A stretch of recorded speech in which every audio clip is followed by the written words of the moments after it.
எதே நீங்க கேட்டீங்கல்ல, சூடான காப்பி இந்தாங்க குடிங்க. உரிதுல கப்பு வாய்க்குள்ள போயிடக்கூடாது.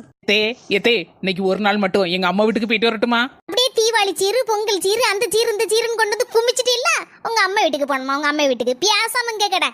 எம்மா எம்மா யாம கோவத்துல இருக்க? நான் எங்க அம்மா வீட்டுக்கு வந்துடக்கூடாது. என் மாமியார் கறிக்கு அங்க நடுக்கம் பிடிச்சிரும். நேத்து தான் வந்திருக்கேன், அதுக்குள்ள போன போட்டு வந்துருங்க. ஏன் உன் மாமியார் கறிக்கு நீ வந்த உடனே வேலை செய்யணும்ல ஒத்தையில? அதுக்கு கஷ்டப்பட்டுல அவ உன்னை கூப்பிடுதா? உன் கல்யாணத்துக்கு முன்னாடி அவ தானே வேலை பார்த்துட்டு இருந்தா ஒத்தையில. நீ மாப்பிள்ளைக்கு போன் பண்ணி ஒரு வாரம் இருந்துட்டு தான் வருவேன்னு சொல்லு. உங்க மாப்பிள்ளைக்கு போன் பண்ணி சொல்லியாச்சு. அவர் சொல்லுதாரு இன்னைக்கு வாரன்னா வா, இல்லைன்னா உங்க அம்மா வீட்டுல இருந்துக்கோ அப்படிங்காரு. பாருமா, நான் சொல்லுதேன் கேட்டுக்கோ. பேசாம உன் மாமியாருக்கு ஒரு பாயசத்தை போடு. அதுக்கப்புறம் நீனும் மாப்பிளையும் நம்ம வீட்டுல வந்து இங்கே இருந்துருங்க. எதே அப்ப நானும் உங்களுக்கு ஒரு பாயசத்தை போட்டுட்டுமா? எம்மாடியோ, நீ இன்னும் போலியாக்கு இங்கதான் நிக்கியா?